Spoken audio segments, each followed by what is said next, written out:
আসসালামু আলাইকুম। কৃষি সেবা চ্যানেলের পক্ষ থেকে আপনাদেরকে অভিনন্দন ও শুভেচ্ছা। শস্য মূলত বিভিন্ন আ প্রকার জাতের হয়ে থাকে। এই শসার জাত, হাইব্রিড জাত। গাছগুলো বেশ তরতাজা এবং দেখতে শুনতে বেশ চমৎকার। গাছগুলো ও গাছগুলো বয়স ৩৫ থেকে ৪০ দিন। মোটামুটি ফুল ফল ধরছে। কিছু জায়গাতে শসা ধরছে বেশ লম্বা। দেখতে পাচ্ছেন আপনারা। এই গাছগুলো বেশ চমৎকার। এই জমিতে প্রায় প্রচুর পরিমাণে শশা ধরছে। যা কাঠি বা জালিগুলো আসছে অসংখ্য। তার পাশে আরেকটা ক্ষেত রয়েছে। এটার বয়স প্রায় ২০ দিন। এটা প্রায় মাচাতে ওঠা অবস্থা। প্রায় এটা মাত্র ওঠা অবস্থা। এটাতে দুটাই পাশাপাশি। প্রায় একটাতে প্রায় সেচ দেওয়া হয়ে গেছে। আমরা শেষ প্রকল্প প্রায় ৭ থেকে ১০ দিনের ভিতরে আমরা দিয়ে থাকি। প্রতি ৭ থেকে ১০ দিনের ভিতরে আমরা দিয়ে থাকি। দিয়ে আমরা মাঝে, মাঝে একটু ইউরিয়া ব্যবহার করে থাকি যেন গাছটা যেন দ্রুত গতিতে বাড়তে থাকে। আপনারা দেখতে পাচ্ছেন বেশ চমৎকার। এমন কোনো গাছ নেই যে ফুল বা জালি আসা বাদ পড়ছে।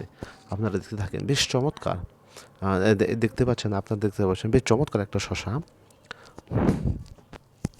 বেশ চমৎকার। গাছগুলো বেশ তরতাজা। একটু প্রায় মাচাতে ওঠা অবস্থা। যখনই আমরা ইউরিয়া দিয়ে আমরা পূরণ করবো তখনই আমরা গাছ দ্রুত গতিতে বাড়তে থাকবে।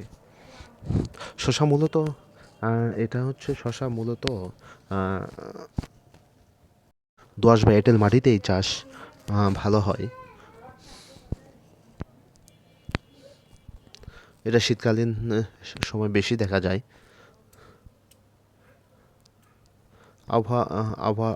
আবহাওয়ার অবস্থার উপর ভিত্তি করে এই শশার ক্ষেতটা বিশেষভাবে চাষ করানো হয়। আপনারা দেখতে পাচ্ছেন খুব অনেক বড় একটা ক্ষেত। প্রচুর পরিমাণে শশা ধরছে। শসা বিভিন্ন প্রকার জাতের আছে। এটা একটা হাইব্রিড জাত। দেখেন, আপনারা দেখতে পাচ্ছেন প্রচুর পরিমাণে ফুল আসছে। জালিও ধরছে। আপনারা দেখতে পাচ্ছেন গাছগুলো বেশ চমৎকার। খুব ভালো লাগতেছে। হ্যাঁ, আশা করা যায় এই বছর অনেক ভালো একটা ফলন পাবো। দেখেন চমৎকার, চমৎকার। দেখেন, আপনারা দেখতে পাচ্ছেন চমৎকার। আমরা মূলত ৬ থেকে ৭ ফুট দূরত্বে একটা আমরা চারা লেগে থাকি। দেখেন যেন গাছের সাথে গাছ না লেগে যায়। দেখেন নিচে গোড়া থেকে জালি ধরছে। আপনারা দেখতে পাচ্ছেন, জালিটা দেখতে পাচ্ছেন আপনারা।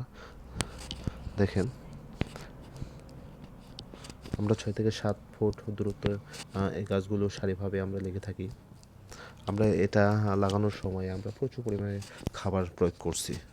দেখেন, আপনার হলো শতক প্রতি পচা যেটা জৈব সার ২০ কেজি দিয়েছি, ইউরিয়া ৩২০ গ্রাম দিয়েছি, টিএসপি ৪০০ গ্রাম দিয়েছি, এমওপি ২০০ গ্রাম দিয়েছি, জিএসপি সার ২০০ গ্রাম দিয়েছি, দস্তা ১০০ গ্রাম দিয়েছি, বোরন ১০০ গ্রাম দিয়েছি। শতক প্রতি আমরা এটা সারটা ব্যবহার করছি। আমরা প্রচুর পরিমাণে খাবার দিয়েছি। এই খাবার দেওয়ার কারণে শশার গাছগুলো বেশি চমৎকার, তাড়াতাড়ি ফলন চলে আসছে। আমাদেরকে লক্ষ্য রাখতে হবে যেন শসার গাছের গোড়ায় যেন আগাছা যেন না জন্মে। হ্যাঁ, আপনারা দেখাবো। দেখেন, শসার বেশ গাছগুলো চমৎকার। যখন আগাছা দেখুন পলিথিন রাখা, আগাছা নেই বললেই চলে। গুলো পরিষ্কার করে দেওয়া হয়েছে। আবার কিছু কিছু জায়গাতে আগাছা দেখা দিচ্ছে।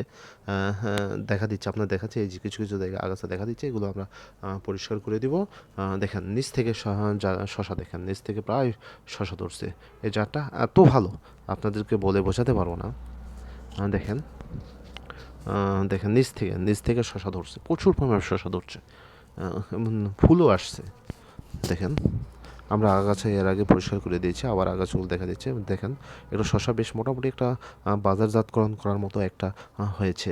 দেখেন, দেখতে পাচ্ছেন আপনারা, বেশ চমৎকার। চমৎকার। দেখেন, আমরা এর আগে থিওবিট প্রয়োগ করছি। থিওবিটের ফলে আমরা গাছের সবুজ যেটা সবুজ ভাবটা চলে আসছে। বেশ চমৎকার। গাছ ভালো একটা গ্রোথে চলে আসছে।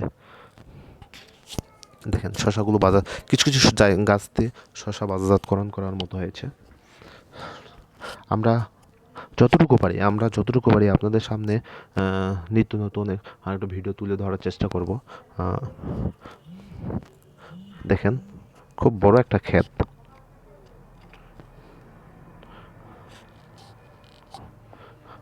আমরা প্রতিনিয়ত আপনাদের সামনে নিত্য নতুন ভালো একটা ভিডিও তুলে ধরার চেষ্টা করি। আপনারা অবশ্যই চ্যানেলটা পুরোপুরি দেখবেন, ভিডিওগুলো পুরোপুরি দেখবেন এবং তার পাশাপাশি অবশ্যই চ্যানেলটা একটা সাবস্ক্রাইব করবেন। আল্লাহ